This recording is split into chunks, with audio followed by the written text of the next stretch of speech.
Well, welcome back into Talking Fitchburg. Joining me today for the Fitchburg Police Department. It's been a little bit a while, but we're so glad to have him here. It's Ned Hartwick. Ned, how you doing today? I'm doing all right, Jeremy. How are you? Not too bad. I appreciate you taking the time. We're talking today about Police Week going on. Normally, we would go out and cover the memorial. We've done that for the last several years. It's a great honor and something we love as a staff to go out to honor the fallen and active duty officers. But tell us a little bit about what Police Week is, Ned, and why it's so important to celebrate this every year. Sure. So it's something that I say we celebrate. It's more of a recognition. It is a celebration of those that are serving, but more importantly, it's really a recognition of those who have made the ultimate sacrifice. If you think about the history of policing, it predates the history of our country to a degree, and there is a long list of officers. In fact, there are over 22,000 officers who have now made the ultimate sacrifice in the line of duty to our country. It's important for us as a profession, and I think it's important for us as a country to take pause and think about the sacrifices that have been made in order to keep peace and safety for our country. And I think most importantly, though, for us, it really gives us time to pause and reflect on what the job means and what our role really is in the country. And so Peace Officers Memorial Day is on the 15th every year, and then the days surrounding it are, the week surrounding it is designated as Police Week. And traditionally, it's a time for people to converge on Washington, D.C., where the memorial is. There's an organization called Concerns of Police Survivors that provides an opportunity for survivors, co-workers, family, friends of fallen law enforcement officers from the previous year to come together with other survivors.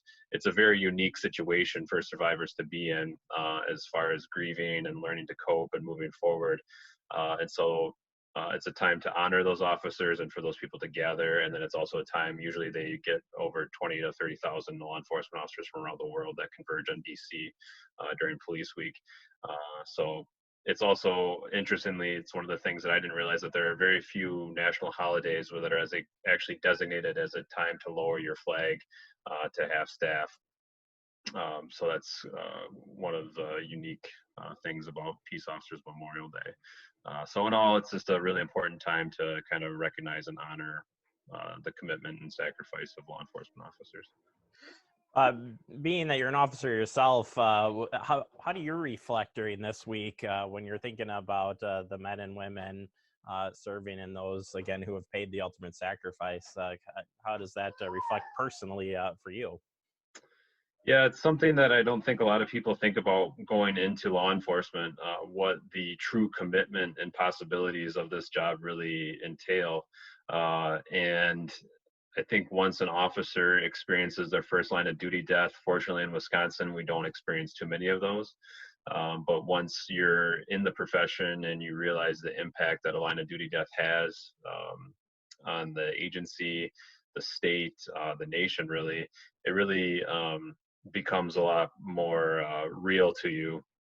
And it kind of makes you reflect on some of the functions that you take on a daily basis as far as ensuring safety and thinking about things in a safe manner to protect you and others. And then also for me personally, I have a little bit more personal connection. I've participated in the Police Unity Tour, which is a 4-day bicycle ride in honor of fallen law enforcement officers to raise money for the memorial and the museum in DC. And as a result of that, I've been able to form some close relationships with family members and coworkers of fallen officers. And so it really humanizes the whole thing even more. You know, it sounds silly to humanize the profession, being in the profession myself, but it really drives home the point of the impact that these events and situations can have. Ned, for residents out there watching you guys do your work every single day, day in and day out, what's the message that you put out there for the police department as far as why you keep coming back every day, why you keep helping out our community, keep moving things forward and being there. What should the community know about our police department? We're all driven to serve. We all, at the very base of our drive, is a desire to help others, and we're all driven to serve. We understand that service can come in a variety of forms, and a lot of us, quite a few of us on the department, have served our country in the military and continue that service in law enforcement. Others have chosen, um, to kind of begin their service to the community in law enforcement. But at the end of the day, even if we're not on the front lines as an officer, we have civilian members of our department who serve the department and the community, and we are members of the community, and we are just the ones that get paid every day to enforce laws and ensure public safety. And I think the biggest thing that we appreciate, especially in Fitchburg, is that it really is a team effort. We have a lot of great organizations and a whole host of great citizens who show their support to us. And while we don't expect public thanks or support, it's always nice to hear. But it really is a team effort, and we can't do it without the great community behind us. Yeah, you guys, everybody at the police department, whether it's sworn officer or you're just part of the organization, you guys do a heck of a job out there. And maybe real quick, Ned, could you talk about the transitioning in and being a police officer?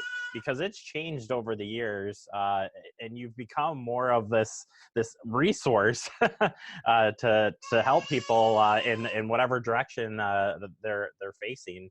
Talk a little bit about where police officer the duties are today. Yeah, if you look back historically, law enforcement was strictly enforcing laws, and then as traffic became more popular and more prevalent, then it turned into traffic enforcement and maintaining safety on the roadway. And in the last 10 years and even in the last 5 years, our job continues to evolve.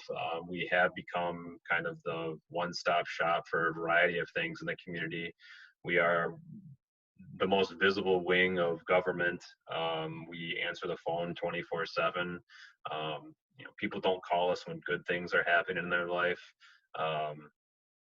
And we are basically, because we are available 24/7, and we are mobile, we can be in the community. We are available to respond to a variety of things and circumstances. And so our list of expectations and job duties continues to grow. And we have to be creative as we move forward to be more efficient and to incorporate other partners into that process. But yeah, it's an ever evolving profession. I think back even just a couple of years ago, and now we continue to add technology, body cameras, and a variety of other aspects to our job that there are just other things that we have to take into account. And this pandemic has certainly not been any different. In a matter of days, we've had to change a lot of our processes, how we do things, how we conduct business. And I think, there are a lot of professions out there that can adapt quickly, but we are right up there on the top of that list. Absolutely. I think you guys have adjusted and continue to adjust. I mean, it's an ever adjusting a field of work. So Ned, from everybody at Fact TV and the residents of Fitchburg, thank you for everybody for what you guys do out there day in and day out. Men and women in law enforcement certainly are faced with a lot of challenges every day.